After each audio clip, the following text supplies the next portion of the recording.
Bonjour et bienvenue à vous, chers amis passionnés d'intelligence artificielle. Votre hôte Jean-François Sénéchal, prof d'éthique à l'Université Laval à Québec. Au Québec, le vrai Jean-François Sénéchal qui vous parle parce que vous avez entendu au dernier épisode, là, c'était pas simple de distinguer le vrai du faux. Donc, pur Jean-François Sénéchal, il est là avec vous aujourd'hui. On va sûrement reparler dans cet épisode. Bienvenue cette semaine à cet épisode. J'ai deux collaboratrices avec moi aujourd'hui, avec qui je vais parler de ce qui s'est passé au dernier épisode, mais aussi avec qui j'ai envie de m'entretenir d'actualité. Peut-être un banc d'essai. J'ai aussi un invité qui est de l'autre côté de la Grande Flaque. Vous allez voir un beau groupe aujourd'hui. Gros programme dans cet épisode cette semaine. Ce sera un épisode plutôt libre, actualité, chronique, retour sur d'anciens épisodes. Et pour m'accompagner, je disais qu'ils étaient trois et c'est toujours vrai. De l'autre côté de l'Atlantique, Sylvain Munger est là. Comment ça va, Sylvain? On t'entend pas. Oui. Bon, désolé, beaucoup de problèmes techniques aujourd'hui. Ça va super bien. Je reprends ma question. Comment ça va, Sylvain? Ça va super bien. Mis à part les problèmes techniques, les petits problèmes techniques. C'est bien, oui. Là, on t'entend. Ça se passe toujours bien, ton aventure au cœur de la France? Oui, en fait, maintenant, on va entrer dans le nerf du sujet un petit peu plus. Là, c'est-à-dire qu'il va y avoir, dans les prochaines semaines, il va y avoir des enquêtes qui vont commencer, là, des entretiens. Bon. Donc, ça va probablement là, que d'ici la fin juin, ce volet-là va être assez terminé, mais il y a beaucoup de boulot là, pour l'instant. C'est bien, on lâche pas. Oui, c'est vrai que c'est le cœur, ces entrevues-là. En studio avec moi, elles sont deux. La première, Véronique Tremblay, est là. Comment ça va, Véro? Très bien, Jean-François. Est-ce que tu enseignes un peu cet été? Non, je vais peut-être enseigner l'automne prochain, mais pas cet été. OK, profite-en de cette... tu chômeras pas non plus, là. C'est pas comme... C'est pas comme si je travaillais pas à temps plein. C'est pas comme si j'avais 3-4 jobs en même temps. La deuxième, elle est en studio. Et là, c'est une première en studio avec nous. Elle a traversé l'océan à la nage pour être avec nous aujourd'hui. Shirley Plumerand est avec nous. Comment ça va? Ça va bien, et toi? En studio, j'ai découvert que tu avais des jambes, c'est-à-dire que je te voyais toujours à l'écran. D'un coup, je la croise dans mon bureau. Voilà, elle existe entièrement. Et ouais, je suis là où tout se passe. Ça y est. Qu'est-ce que tu fais dans le coin? Un petit bol d'air québécois, c'est bien. As-tu des destinations prévues? Qu'est-ce que tu vas faire au Québec, là? Déjà, je visite votre belle ville de Québec. Et puis, je profite de vous rencontrer, surtout. Ça, c'est juste génial. Ben oui, inédit. Ce soir, on va aller prendre une bière. Ouais. Toute la gang. Ça va être vraiment le fun. Est-ce que tu as des objectifs professionnels, personnels, disons professionnels? Qu'est-ce que tu souhaites faire pendant ce périple? À part nous voir, là. À part vous voir, écrire. Puis rencontrer des gens. Ben oui. Voilà. Ben voilà, c'est déjà commencé. Ce matin, on avait un bel atelier sur l'intelligence artificielle, un beau groupe qui était là. Écoutez, je vous rassure, on va donner un traitement A1 à Shirley là, pour le traitement pour tout Français qui débarque au Québec, là, c'est-à-dire la poutine, la nature, les soirées d'amis avec un drôle d'accent. Désolé peut-être pour les skidoo, les traîneaux à chiens et tout ça. Ouais, j'arrive pas. Je regrette vraiment, on en parlait hier soir, de pas avoir de match de hockey. Mais, voilà. Donc, prochaine fois, il faut que tu viennes en hiver si tu veux vivre tout ça. Peut-être pas les traîneaux à chiens, ça existe juste dans les pubs commerciales pour le Québec. J'ai jamais rencontré personne qui était allé là pour de vrai. J'ai déjà fait du traîneau à chien, Jean-François. C'est vrai, tu m'avais déjà dit ça, toi. Oui, j'en ai déjà fait. Donc, c'est possible. Oui, c'est possible. Et ça se peut. T'es allé seul ou avec des touristes? Ça se peut pas. Avec les enfants, en fait. Ah oui, bon. C'est pas mal le fun. Ils sont touristes à leur manière. Ils n'ont jamais vu ça. OK, bon, on reprend. Mais peut-être avant de sauter dans le premier bloc d'actualité, vous étiez pas là quand j'ai présenté mes extraits. Rappelez-vous au dernier épisode, pour celles et ceux qui n'étaient pas avec nous. J'ai cloné ma voix au dernier épisode. C'est-à-dire, je me suis servi d'un outil en intelligence artificielle pour cloner ma voix à partir de quelques extraits. Puis l'outil en question permettait de prendre ma voix clonée, puis de la plaquer sur des extraits de personnes. Tiens, je pense que je vais vous les représenter. Ça va nous mettre dans le bain. D'abord, commençons par l'extrait de Véro. Elle est là. Comment le modèle a été construit, ils connaissent l'architecture, ils connaissent ce qu'ils ont ajouté par-dessus par rapport à ce qui a été entraîné sur les données. Tu sais, ils connaissent cette architecture-là, puis ils le comprennent. Là où ça peut avoir l'air de on comprend pas, c'est qu'il y a un caractère probabiliste à ça. Donc, la réponse qu'il va donner, on n'est pas capable d'expliquer exactement pourquoi il a donné cette réponse-là. Mais on comprend comment il est conçu puis comment il arrive à fournir des réponses. Voilà. Donc, j'ai jamais été aussi bon en maths de toute ma vie. Je suis meilleur avec quand c'est toi qui parles avec ma voix, Véro. C'est aussi insupportable que quand on s'écoute parler d'entendre ça. C'est classique. Je t'écoute et je m'entends et je trouve ça insupportable. Je me trouve insupportable. C'est comme si tout ce qui nous agace, c'est ça, c'est les petits accents, les tons, nos intonations, nos tics de langage. Puis là, on dirait qu'on entend juste ça. C'est-à-dire qu'on entend que c'est une nouvelle voix, mais tous les petits tics de langage sont là, le rythme, le débit. Mais je te rassure, toi, tu le trouves insupportable, mais il n'y a que toi. Parce qu'on reconnaît effectivement tes variations, tes tics de langage, mais ça n'a rien d'insupportable. Parlons d'extraits insupportables avec un accent. Ouais, non, là, par contre, là, ça l'est insupportable. Tu peux le dire, Jean-François. C'est toi qui me disais ça. Non, mais là, je m'écoutais, je suis pas capable de m'entendre. C'est parti. Il y a un peu un truc, une espèce, une indifférence, voire un mépris du monde des nouvelles technologies. Alors du coup, je sais pas qui cibler exactement, puisque on va dire Ritecos, hein, voilà. Pour les règles de droit, avec cette fameuse phrase, moi, tu ne m'horripiles, mais à un point, mais c'est inimaginable, il faut pas trop de réglementation à venir. Voilà. C'est horrible. Oh, insupportable. Oh, insupportable. Je l'ai écouté avec ma fille, cet extrait-là, en fin de semaine. Et Shirley, pendant ses vacances, son séjour ici, habite chez moi. Donc, ma fille a l'occasion d'entendre Shirley. Et en écoutant l'extrait, elle a dit « Ah, c'est vrai que Shirley dit toujours du coup. » Ça a été la première réaction. Sûr. On a nos tics aussi. Donc, ma fille l'a reconnu. Mais je le remarque toujours pas. Maintenant, du coup, moi. Ah, parfait. Merci, voilà. Sylvain. Ben oui, faut parler. D'ailleurs, je me demande pourquoi ma voix n'a pas été clonée ou il n'y a pas d'extrait avec ma voix. J'avais peur des représailles. Je me suis dit, il ne sera pas d'accord, il va me faire des représailles. Prochain épisode, c'est une promesse. Ma voix clonée, elle est là, elle existe. J'ai encore mon compte, Sylvain. Si c'est une demande, si tu me donnes ton autorisation, parce que ça faisait partie des enjeux aussi dont on a discuté au dernier épisode, je ne l'aurais pas demandé. Hein. Effectivement, et c'est de la donnée biométrique que tu vas partager comme ça, sans notre consentement. Vraiment. Mais je te pardonne. Ben oui, un prof d'éthique, ça fait ça. Là. Ça viole le consentement, ça publie des données biométriques.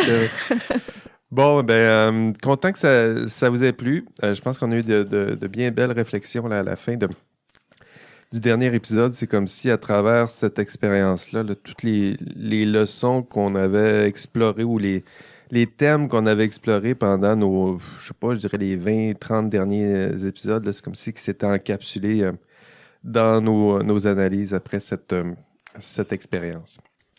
OK, on se lance dans le premier bloc. Je voulais savoir qu'est-ce qui a attiré votre attention, de quoi avez-vous envie de nous parler? Chronique actualité, banc d'essai, chronique libre.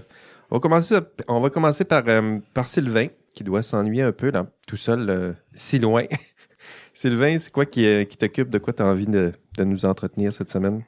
Ben, en fait, moi, j'avais dans l'idée là, de vous parler d'un livre que je comptais lire prochainement, mais à ma grande surprise, j'ai commencé le livre et il m'est tombé des mains. Alors, je me suis dit, ce serait peut-être pas une bonne idée d'en parler. Et puis, je nommerai pas le Au livre. sens Là, que parce que c'était pas très bon, c'est ça? en fait, je me suis vraiment laissé prendre dans la. C'est parce que c'est un livre qui a fait beaucoup parler de lui, je trouve, là, ici, là, surtout, là, mais dans les médias, dans les commentaires, là, et la personne qui a écrit le livre là, est assez douée aussi pour vendre un Fait que là, peu tu vas nous parler d'un livre, mais tu ne dis pas c'est quoi, là. Ben, je dirais pas, mais je vais juste dire qu'il y a le mot techno et politique dans le titre. Et puis, Ok. vous ferez vos recherches pour le reste. Mais en Ok. fait, le problème là-dedans, c'est que c'est un livre qui est construit autour de buzzwords, là, des mots un peu, je dirais, fabriqués, là, rafistolés, et puis où on prend, en fait, c'est un vocabulaire assez sexy, assez chargé. Il y Mais a en ça fait, un en peu à arrière de Nia, ça, en ce moment. et c'est ça. En arrière de ça, il n'y a pas vraiment de contenu. Et puis, bon, je me suis dit, puisque j'ai pas été en mesure de le terminer, je me suis dit que finalement, je pourrais pas en parler. Et puis aussi, surtout, c'est que c'est un livre qui, essentiellement, ne refait que répéter un peu ce qui a déjà été dans tout ce qu'on peut en fait rassembler, regrouper sous le terme là, de capitalisme, de surveillance, là, c'est-à-dire le modèle économique des grandes plateformes là, d'extraction des données, d'exploitation des données. Bon, je pense que c'est un peu de la redite. Et puis, ben, si le cœur vous en dit et que le sujet vous intéresse, je ramènerais en fait au livre là, de Shoshana Zuboff, là, de Capitalisme de surveillance, parce que c'est essentiellement la même chose. Donc voilà. C'est lui. Tant qu'à lire, faut lire Zuboff. C'est ce que. C'est ça. c'est Tant ce qu'il y que en ait un et qu'il tient pour l'instant, il tient encore la route. Un classique. Et puis, c'est un classique. Et puis en même temps, je me dis, il y a quelque chose qui me fatigue aussi, moi, dans l'espèce dans le mode d'édition, c'est beaucoup comme ça, là. C'est-à-dire qu'on essaie on prend un beau titre, des beaux mots-clés, puis après ça, on essaie de vendre le livre en fonction de ça. Puis quand on va un peu en arrière de ça, ben finalement, ça fait juste répéter ou redire ce qui a déjà été dit à peu près 25 fois, là. Donc, c'est un petit peu agaçant, là. Et puis, ben, c'est essentiellement, je ne vous parlerai pas de ça. Dans le monde de l'IA en ce moment, il y a ça, là, il y a beaucoup de buzzwords, puis on entend souvent. Bon, les biais, ça va, là. On a compris On fait le tour. qu'il y a des biais. Ben, c'est-à-dire qu'il faut trouver un angle, il faut trouver des angles comme celui que Véro a notamment adopté, là, mais c'est ça. C'est juste pour dire qu'il y a des problèmes de biais, puis de consentement, puis de vie privée. Ben, on l'a entendu, là. Mais je crois qu'on arrive un petit peu au bout là. S'en vient des choses intéressantes, justement un peu plus concrètes peut-être, parce que on va pas tourner comme ça en rond autour de manière peut-être pas superficielle, c'est pas le mot, mais moi j'ai cette sensation qu'on arrive au bout, hein, pour rentrer vraiment dans ce qui va être intéressant dans quelques temps, Oui, non, en tout cas on a fait un bout. Continue, Sylvain.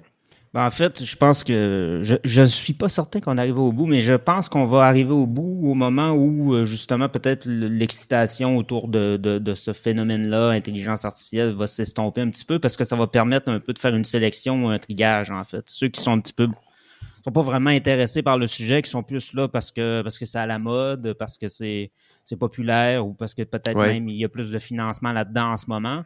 Ben, ces gens-là ils vont suivre le gibier, vont s'en aller ailleurs, et puis ça va laisser finalement un noyau dur de personnes qui sont peut-être un petit peu plus sérieux, un petit peu plus intéressés pour ces questions-là. Parce que moi, je l'entends souvent. Hein.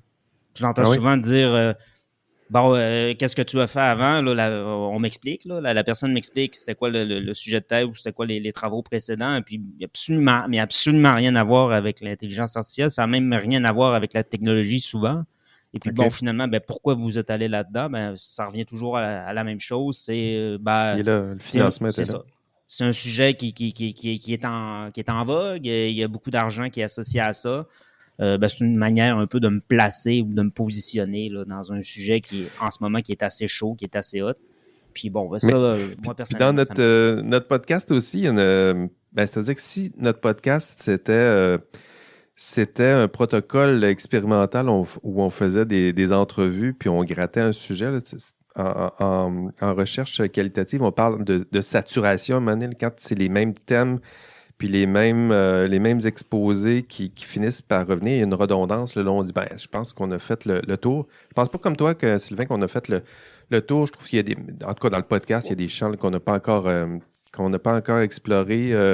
On va recevoir bientôt quelqu'un avec le deepfake dans l'industrie de la pornographie. Donc ça, ça faisait longtemps que je voulais faire ça. Le militaire, on n'a pas encore suffisamment fait à mon goût.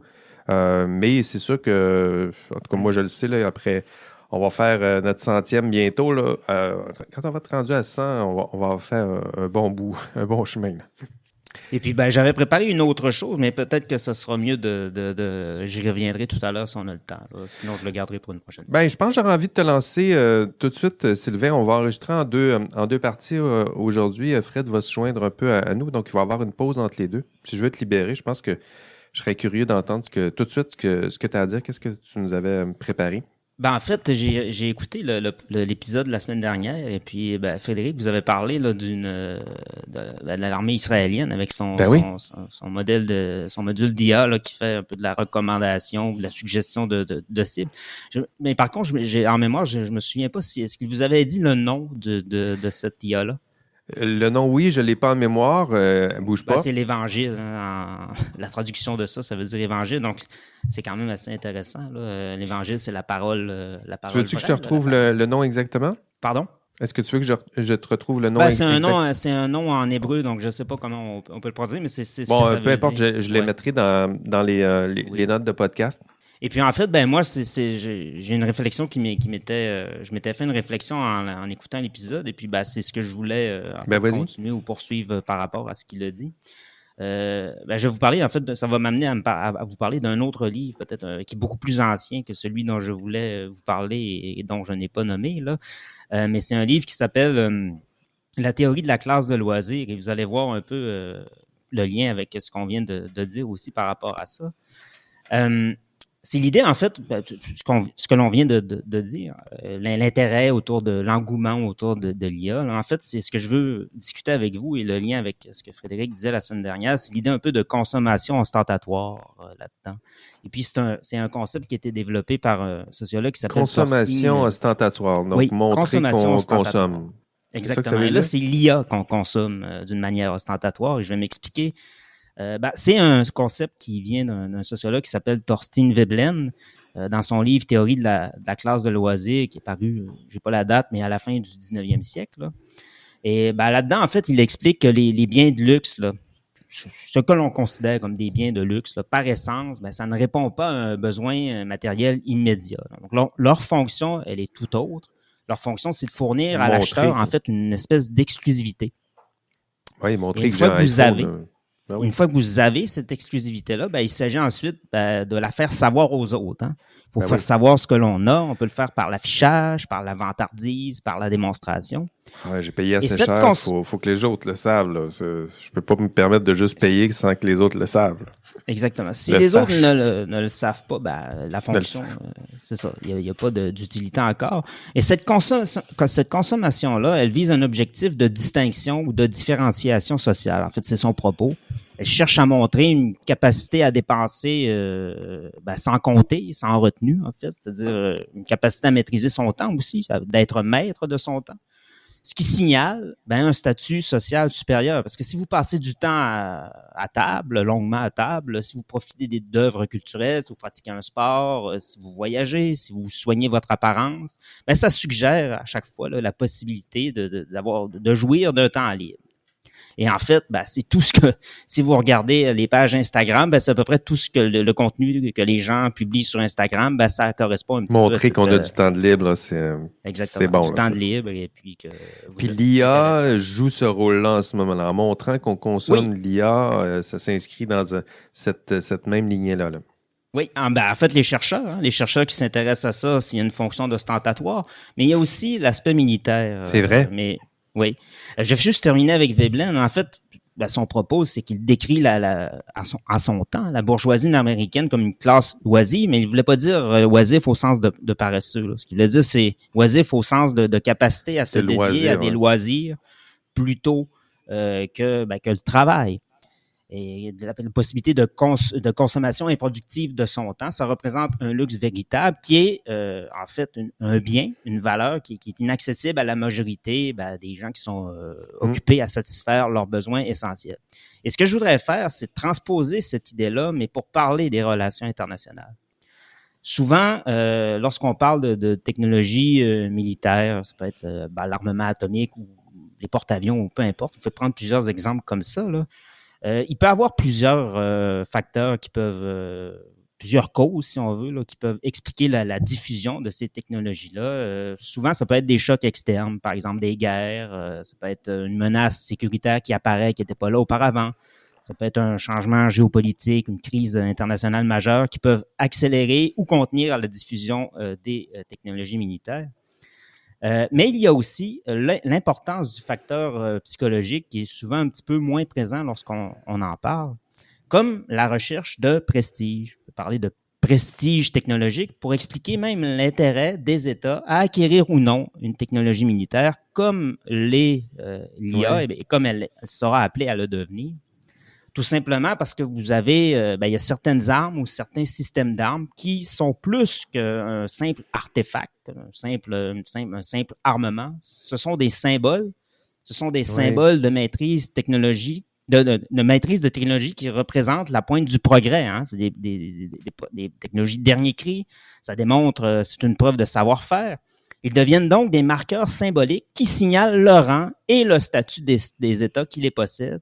Et donc, la preuve de leur supériorité technologique. Les États aussi veulent montrer c'est ça, c'est leur image de marque. Là, nous aussi, en matière de technologie, on maîtrise l'IA. Non seulement on a une flotte navale impressionnante, mais on maîtrise l'arme, entre guillemets, intelligence artificielle. Exactement. Et il y a des différences quand même, parce que dans le cas de l'intelligence artificielle, c'est beaucoup plus facile, entre guillemets, à acquérir, par exemple, que pourrait l'être un porte-avions. Ou que l'ont été les armes atomiques, parce que ça demande beaucoup moins d'infrastructures. Donc, je veux dire, c'est sans commune mesure avec ça. Donc, on peut, en fait, elle est appelée à avoir vraiment un bel avenir par rapport à ça. Et on peut prendre un exemple assez rapide qui peut être en lui-même assez parlant aussi, juste les drones armés, là, les avions qui sont pilotés sans pilote et qui de plus en plus sont pilotés d'une manière autonome aussi, là. En ce moment, vous avez 22 pays qui possèdent des drones armés et vous avez une vingtaine d'autres qui cherchent à acquérir cette capacité-là. Et en fait, la propagation s'est faite à un rythme très, très rapide parce que vous en aviez seulement 8 en 2014, ce qui signifie que l'adoption, elle a triplé en l'espace de 6 ans. Là. Ce sont des chiffres de 2021 que j'ai, 6-7 ans. Et là-dessus, vous avez 19 pays qui ont déployé ces drones-là depuis 2010 seulement. Et là-dedans, vous avez 4 pays qui sont des démocraties. Le reste, ce sont des régimes non démocratiques. Et il y a un facteur qui explique ça. En 2011, la Chine est devenue un fournisseur assez majeur et crédible aussi. C'est-à-dire que la technologie elle était au point de drones armés. Et donc, là, c'est un développement qui a réduit vraiment là, les obstacles, si on veut, réglementaires du côté de l'offre là, pour que les pays non démocratiques puissent accéder à cette technologie-là, ce qui a facilité leur acquisition qui s'est fait beaucoup plus facilement que ça aurait pu être le cas avec les démocraties qui ont toujours plusieurs contraintes. Hein. Lorsqu'il y a des transferts de technologie ou lorsqu'il y a des ventes de technologie, il y a souvent toute une série là, d'obstacles ou de restrictions qui peuvent être associées à ça, le respect du droit international, le respect du droit humanitaire, prise en compte des dommages collatéraux, etc. Il y en a beaucoup. Et dans le cas de la Chine, c'est plutôt la politique dont on ne pose pas de questions là, ou de non-ingérence dans les affaires intérieures des pays étrangers. Donc, ce qui facilite un peu, finalement, on vous vend la technologie. Ce que vous en faites avec, ça nous regarde pas. Et le faible coût des drones par rapport à d'autres technologies militaires les rend particulièrement attrayants pour les États qui voient là-dedans, en fait, un moyen d'accroître leur statut à peu de frais sur la scène internationale. Et en même temps, les drones... réflexe, c'est les drones, l'IA... montrer à peu de frais notre puissance militaire d'une certaine façon. Qu'on est dans le club select, dans le club de la modernité militaire, des technologies sophistiquées. Et en fait, le fait d'acquérir ce type de technologie-là, ça permet de signaler à l'audience internationale qu'un pays, il est puissant, il est indépendant, il est technologiquement compétent. Et ça lui permet de montrer qu'ils appartiennent à un cercle un peu fermé. Alors, la conclusion de tout ça, c'est que le prestige, c'est un moteur puissant pour se doter de l'IA militaire. C'est l'occasion d'acheter du prestige à moindre coût. Et le fait que les États rendent public leur recherche et leur armement augmenté d'IA fournit en réalité des preuves supplémentaires à cette espèce, à l'argumentaire-là que je présente sur le statut. Parce que c'est l'acquisition d'une technologie militaire ne peut conférer de prestige sur le plan international que si les autres États, bien sûr, savent que vous la possédez. Et puis là, vous pouvez comprendre pourquoi, par exemple, lorsque la Turquie présente ses projets de porte-avions qui seraient éventuellement pilotés par des IA qui pourraient déployer de porte-drones, qui n'auraient même plus d'avions habités, ou les conférences de presse qui sont faites à chaque fois, qui sont commandées à chaque fois par le Kremlin pour montrer voici une nouvelle arme, voici un nouveau robot qui est piloté par l'IA. Donc, on fait de la publicité autour de ça. Vous pouvez comprendre que là-dedans, il y a une question de prestige qui est associée à ça. Très intéressant. Et puis, c'est exactement ce qu'Israël a fait avec son IA aussi. Là, si c'est apparu médiatiquement, je veux dire, il y avait une raison. Eux avaient peut-être leur raison pour que ça coule, que ça sache, montre le prestige, comme tu dis, de maîtriser tout ça. Intéressant le lien. C'est intéressant l'angle que tu donnes aussi, l'IA, à quoi ça sert. C'est subtil comme utilisation, mais c'est là aussi, puis on le voit. Moi, je le vois en recherche, mais tu parlais de l'exemple militaire, comment on dit, moi, je maîtrise, comme chercheur, moi, je maîtrise l'intelligence artificielle, j'en maîtrise les enjeux techniques, je suis capable de démontrer que je suis capable de cloner ma voix. En plus, je maîtrise les enjeux éthiques, puis on voit ça dans le monde de la recherche. Puis parce que je maîtrise ça, donc, je suis un top parce que je maîtrise les outils les plus modernes, les thèmes les plus modernes. Même chose dans le militaire. Bel angle sociologique, Sylvain. J'ai vu d'où tu es parti et où tu as atterri, encore une fois. Ah oui, parfois, il faut prendre un élan un petit peu plus long pour arriver au point où on veut. Je te vois pas avant, aussi long que Shirley de prendre un vol pour aller prendre l'air, mais je dirais... Oui. Non, c'est ça. Je pense que tu le fais souvent avec tes chroniques. Là, je te vois partir, je sais pas exactement où ça s'en va, puis je te suis, je te fais confiance. Maintenant, je te fais confiance. Ça fait longtemps que tu fais ça, puis on finit par atterrir à quelque part, à faire du sens, puis à retisser quelques liens dans notre tête. Merci, Sylvain. Vas-y, Shirley, tu voulais ajouter quelque chose? Je voulais pas ajouter, je voulais embrayer sur Sylvain parce que je pense qu'on est très complémentaires. On a rebondi tous les deux. On a voulu rebondir sur ce que disait Frédéric dans l'autre épisode. Donc, je me propose et je m'impose. Oui, vas-y, c'est ça. Mais là, t'es au micro, il n'y a aucun délai en plus. Tu peux juste sauter super. Dans le bain. Qu'est-ce que tu as retenu de l'intervention de Fred? En fait, c'était justement pour rebondir sur la thématique militaire et je suis bien contente, j'ai bien hâte de savoir ce que va en penser Sylvain, du coup de ce que je voulais avancer. Je ne sais pas si vous avez vu la nouvelle porte-parole de l'Ukraine, Sylvain, je ne sais pas si tu l'as vu, non? Elle s'appelle Victoria Shi et donc la nouvelle porte-parole de l'Ukraine est un avatar généré par intelligence artificielle. Eh ben. Et voilà. Et ce qui est clair, en tout cas, je pense que c'est pas difficile de le voir. Il y a toute une symbolique dans cette création de la part de l'Ukraine, qui est un pays en guerre. Et bon, si vous vous concentrez rapidement sur l'avatar en lui-même, du coup, Victoria Shi, victoire, Victoria. Shi, ça veut dire intelligence artificielle si vous le traduisez. Et du coup, l'avatar a été créé à partir d'une personne très populaire en Ukraine. Donc, il y a un petit capital sympathie peut-être aussi qui a été recherché. Et à noter que cette personne a, dans un esprit d'effort de guerre, a cédé, a consenti les traits de son visage bénévolement, totalement bénévolement, je sais pas quand, bénévolement, gratuitement.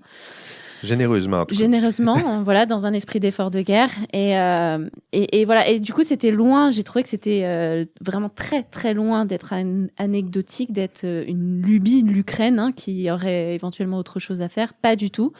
Alors, la raison avancée officielle par le ministère, c'est de dire que ça permet d'économiser le temps et les ressources du ministère pour laisser aux diplomates, faits de chair et d'os, donc, l'espace pour se concentrer sur d'autres choses dans le même temps, qui sont cruciales, dans un moment aussi crucial que les Ukrainiens vivent en ce moment.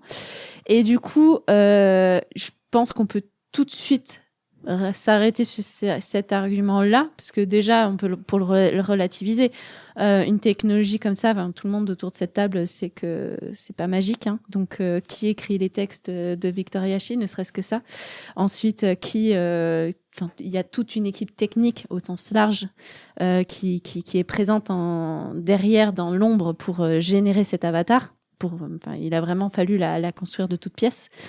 Et aussi, petite chose à noter, quand même, le porte-parole humain du ministère n'a pas été remercié pour autant, hein, donc il y a une sorte de doublon. Du coup, je me suis dit, est-ce qu'il tâtonne, du coup, dans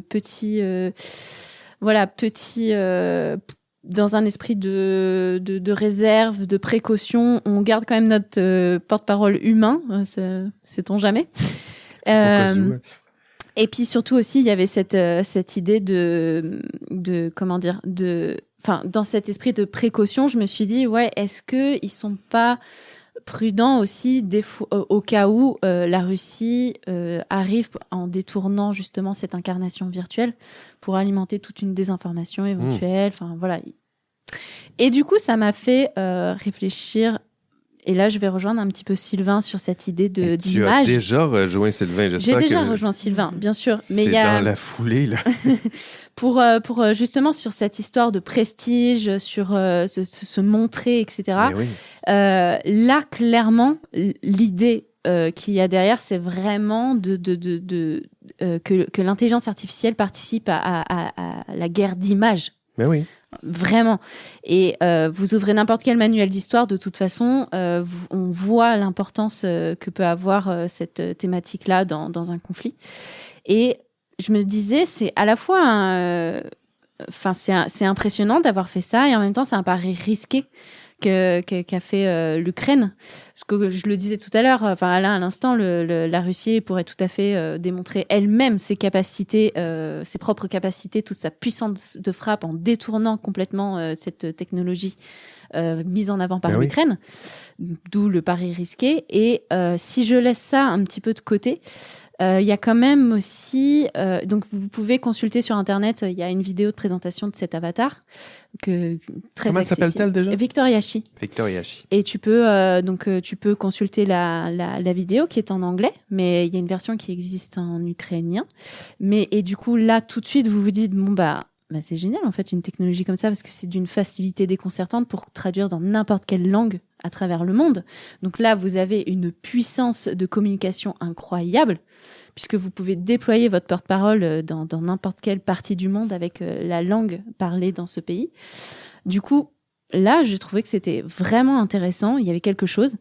Et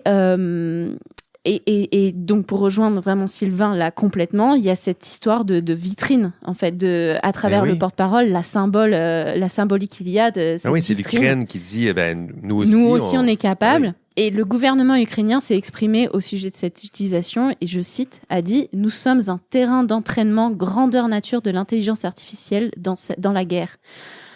Et je crois qu'il serait peut-être temps de prendre un peu la mesure de la phrase, qui je trouve est d'une puissance incroyable. Et je serais curieux d'entendre Sylvain justement à ce sujet. Le Sylvain, est-ce que vous vous étiez parlé avant? Mais Est-ce que vous pas. avez fait ça dans mon dos? Non, mais c'est ça que l'un répond à l'autre. Là. C'est exactement ce que tente de faire l'Ukraine, Sylvain.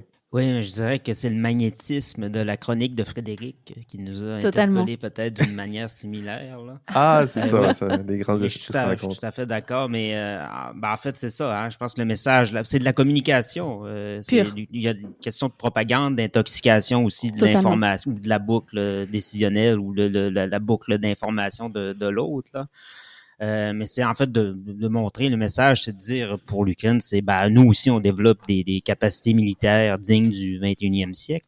Mais ce qui est intéressant aussi, c'est que ça fait partie d'une stratégie qui est quand même qui est cohérente, là, qui est globale. Là, c'est pas anecdotique, parce que d'un autre côté aussi, ils mettent beaucoup l'accent sur le développement là, de prototypes, des prototypes qui existaient même pas. Hein. Je pense aux questions de drones navals là, qui ont à peu près la dimension d'un canot, à peu près un canot de sauvetage, et puis qui sont capables de avec des autonomies quand même assez importantes, là, de même jusqu'à 1000 km, là, qui peuvent aller puis aller frapper des navires qui coûtent des millions de fois de plus. Là. Puis, peut-être à moindre prix que le navire en question. Là. Il y a ça aussi dans ce que tu disais. Là. Oui, et l'enjeu aussi là-dedans, c'est... il y a deux choses, en fait. C'est que un conflit, une guerre majeure, comme c'est le cas entre ces deux États-là, c'est toujours un accélérateur d'innovation.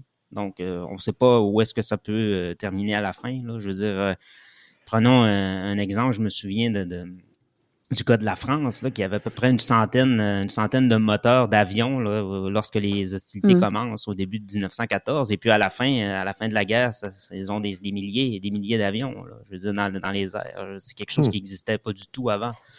Et dans le cas de l'Ukraine, l'enjeu, c'est parce que les drones comme téléopérés, opérés par des humains, occupent une place vraiment importante dans ce conflit-là. Ça permet, en fait, c'est les yeux et les oreilles des deux belligérants. Et l'enjeu qui est associé à ça, c'est que si c'est piloté à distance, ils sont sensibles, vulnérables à des contre-mesures électroniques. C'est-à-dire tout ce qui est de moyen, il y a des machines, il y a des bidules qui permettent de les détecter, les attaquer. Exactement, court-circuiter soit les signaux GPS, soit les transmissions radio, et qui empêchent en fait ces engins-là d'arriver ou de faire leur travail. Une guerre technologique, mais là au sens propre. Là.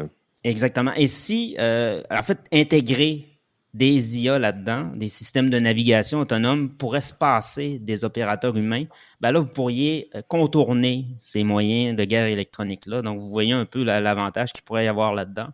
Et donc là, oui, les deux pays sont lancés dans une espèce de course en avant technologique, là. Et dans le cas de l'Ukraine, même, il y a cette porte-parole-là. Et aussi, quelques semaines avant, ils ont annoncé la création d'une première arme robotique indépendante. C'est-à-dire, vous avez l'aviation, l'armée de terre, l'armée de l'air, la marine, et maintenant, vous avez l'armée des drones. C'est le premier pays qui fait ça. Donc, on ne sait pas qu'est-ce que ça va donner. Mais vous avez ça. Et ce qui est intéressant aussi, le parallèle à faire, c'est que l'utilisation des drones actuels, ça rappelle un petit peu les premières utilisations de l'aviation au début de la Première Guerre mondiale. Oui, je me rappelle que tu avais déjà abordé. Faire de l'observation. Exactement, on s'en sert pour faire de l'observation. On regarde pour faire des cartes, pour faire du repérage. Et puis, éventuellement, là, vous envoyez des avions pour chasser les avions de l'autre qui fait de l'observation. Et puis après ça, là, vous avez besoin d'avions de chasse pour vous combattre. Et puis, éventuellement, vous avez besoin des avions aussi pour guider les tirs d'artillerie. Donc, et éventuellement, ça se finit avec des bombardiers. Et puis, vous avez toute espèce d'échelonnement comme ça qui se construit. Je ne sais pas si c'est la même chose. Mais en fait, sur le plan de la communication, on joue un peu sur ces registres-là. C'est de vitrine de montrer qui est un peu le plus à la pointe, le plus avancé. C'est une belle réflexion que vous avez fait tous les deux, à deux, un dialogue sans vous parler, là, sur, c'est ça, le rôle de l'IA, l'utilisation de l'intelligence artificielle, mais pour cette vitrine-là, là, de montrer la force d'un adversaire par rapport à un autre, ou une utilisation politique de cette façon-là, ou stratégique de cette façon-là. Il y a Véro qui est derrière moi, qui vous écoute attentivement. Je suis curieux merci de vos contributions. Je me retourne vers Véro. Véro, est-ce qu'on reste dans les mêmes thèmes ou on change de thème? Où tu as envie d'aller cette semaine? Banc d'essai, actualité? Je vous écoutais parler, puis j'essayais de trouver quelque chose pour enchaîner on peut sur aller le ailleurs, même thème. Mais j'ai pas, réussi à rebondir sur votre thème. Non, je vous amène ailleurs. Moi, ce qui a attiré mon attention, c'est un article dans la presse. Je remercie mon collègue Vincent de m'avoir de m'avoir montré cet article-là. Donc, oui, les gens, ils savent là, qu'on fait ça, fait qu'ils nous envoient des articles. T'en parleras, là. On en parlera, là. Ben oui, OK, je vais le lire. C'était assez intéressant, celui-là. Donc, une application interprète les pleurs de bébés pour aider les parents. Je vous lis l'introduction. Fruit de 3 années d'études cliniques en milieu hospitalier, une application qui utilise l'intelligence artificielle interprète les pleurs des bébés pour proposer aux parents les scénarios les plus probables qui cause ses pleurs. Bon, enfin, on va comprendre ce qu'ils veulent dire. Et voilà. Ils veulent dire 3 choses, là, mais on C'est- avait besoin d'un appli. là.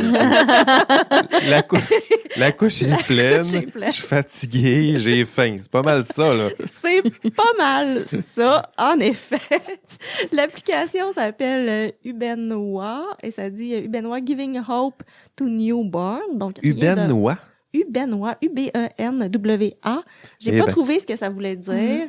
Probablement que ça a une signification dans une autre langue, mais je l'ai pas trouvé. OK. Mais bon, Giving Hope to Newborn, donc rien de moins. On va donner De de l'espoir, l'espoir enfin. aux bébés Wow. en interprétant leurs pleurs. Donc, l'équipe cœur est composée essentiellement d'informaticiens et d'une experte en médecine expérimentale avec les conseillers principaux. Conseiller scientifique, là, il y a entre autres Douana Prekop de DeepMind qui était à McGill, je pense, avant. Je sais pas si elle est encore à McGill, mais maintenant, elle travaille pour DeepMind et Yoshua Bengio du Mila. Donc, plusieurs des personnes qui ont conçu cette application-là sont des anciens du Mila. Alors, j'ai décidé d'analyser ça assez rapidement avec les mêmes Je questions. pensais que tu avais fait un banc d'essai, là, que tu avais. J'ai essayé. Attends. Ah oui, tu l'as fait? Ça arrive, attends, Jean-François. Sois J'ai- patient. Non, j'ai testé, je peux enchaîner tout de suite là-dessus. En fait, j'avais pas de bébé sous la main. Donc, J'en ai fait un. ce que j'ai fait, c'est que je l'ai essayé effectivement, mais j'ai donné le défi à mes enfants d'essayer d'imiter le pleur d'un bébé qui fait caca, mais on n'a pas réussi finalement. Ça n'a pas fonctionné. Ils ont essayé toutes sortes de choses, mais Ah, c'était j'aurais voulu entendre ça.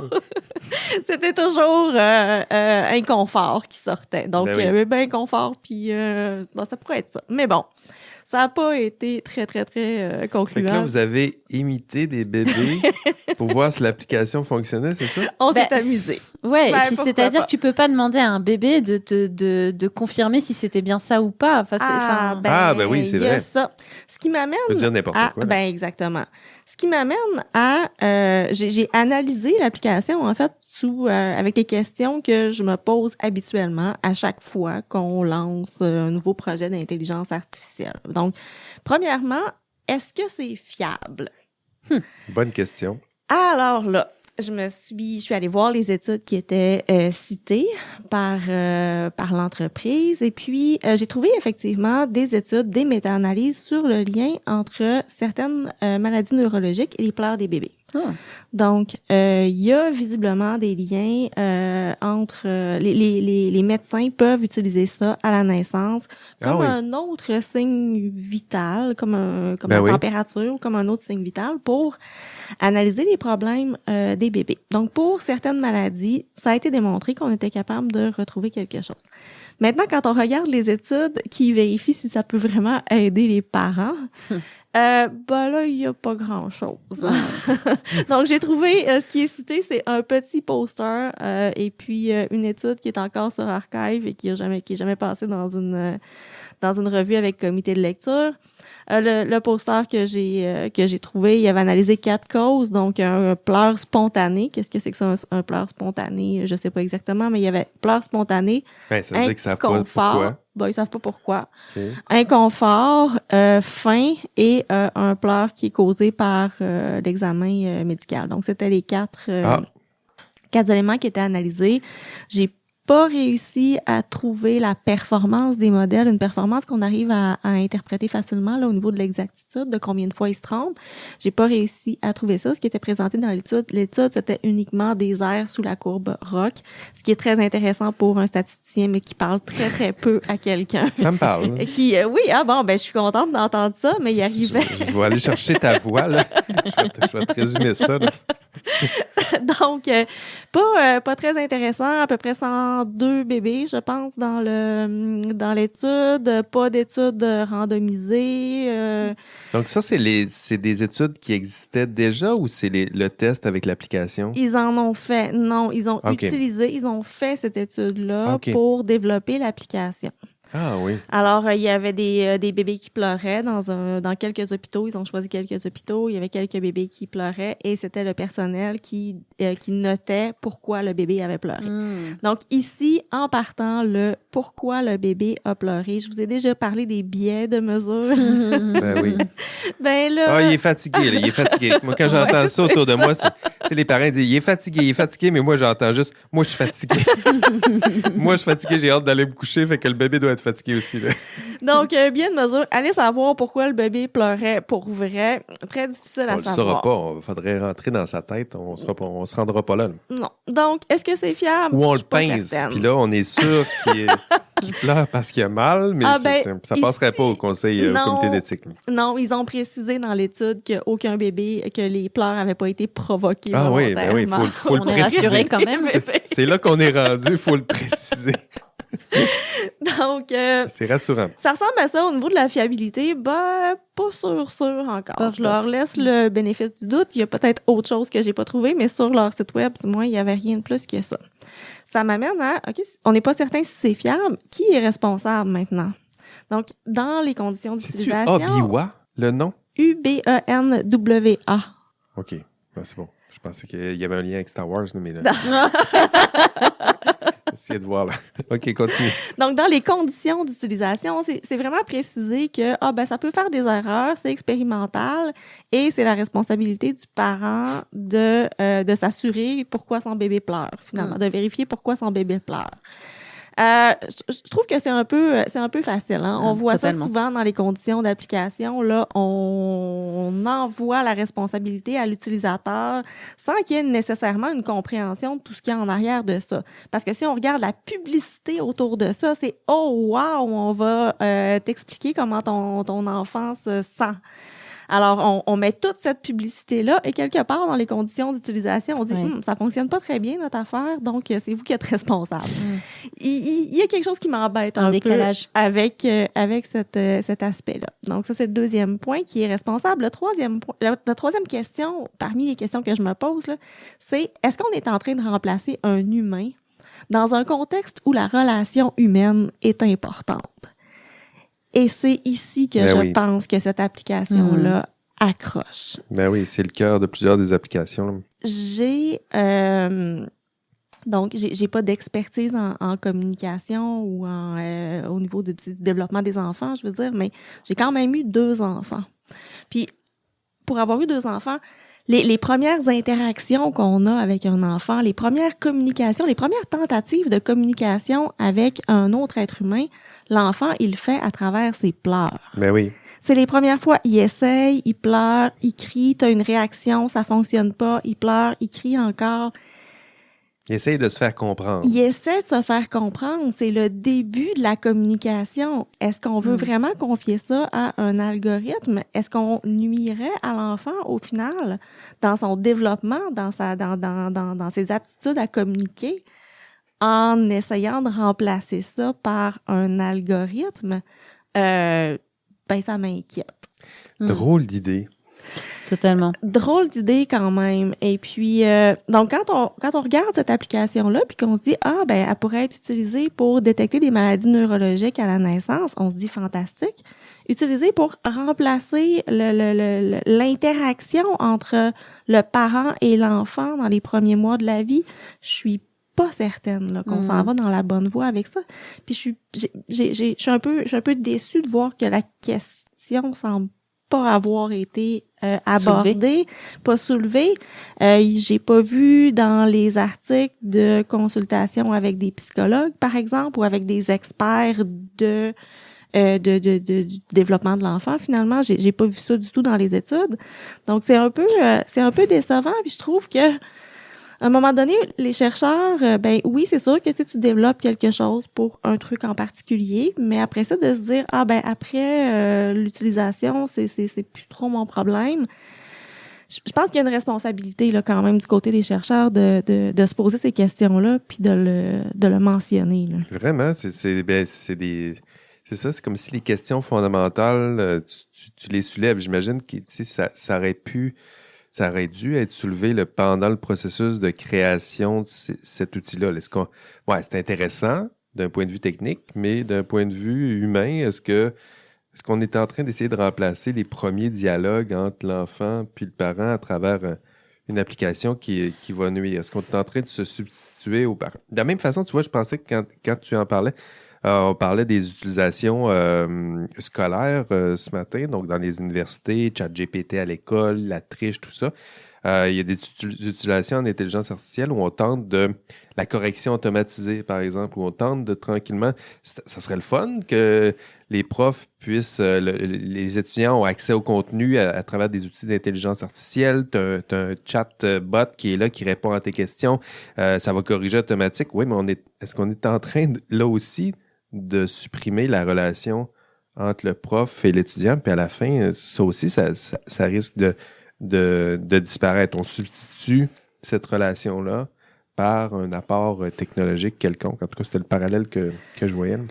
Oui, et puis il est intéressant le parallèle parce qu'effectivement, je trouve qu'à travers la correction, j'apprends à mieux comprendre mes étudiants, puis j'améliore moi-même mon enseignement. Oui, tu vois, c'est une communication, la correction. C'est une communication, tu vois où ça exactement. chope, où ils n'ont rien compris, où tu aurais dû insister, ou si tout était... Moi, j'en ai 200, là, quand ça fait 90 qui me répondent la même affaire, je dis, mais écoute, c'est moi qui ai dû le dire. Ouais, Oui. Tu sais, il y a ça aussi, là. Donc, totalement.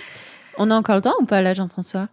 on peut prendre encore 2 minutes, mais sinon, ben, tu vois, ça fait pas mal de temps déjà sinon qu'on... autour d'une bière ce soir, du coup. On continuera autour d'une bière. De toute façon, on va faire une deuxième partie. Il y a Fred qui va nous rejoindre, mais ça va me permettre quand même de libérer Sylvain et Véro. D'ailleurs, Sylvain, ben, merci d'avoir été là avec nous aujourd'hui. Ça fut un grand plaisir, comme d'habitude, et j'aimerais beaucoup être parmi vous pour la bière qui va ouais, suivre, c'est mais vrai. malheureusement, ce sera pour une autre fois. On va se reprendre. Ce n'est que partie remise, Sylvain. On ira te rejoindre en France s'il le faut. Véro, Véronique Tremblay, merci d'avoir passé en studio aujourd'hui. Ben merci. Shirley, merci. On se dit à tout de suite pour cette À tout de suite. deuxième partie. Sinon, je me permets déjà de vous dire, on se revoit au prochain épisode ou en deuxième partie. Et d'ici là, ça c'est important comme transition, on rêve toujours et pour toujours de moutons et peut-être de moutons électriques. Allez, bye bye.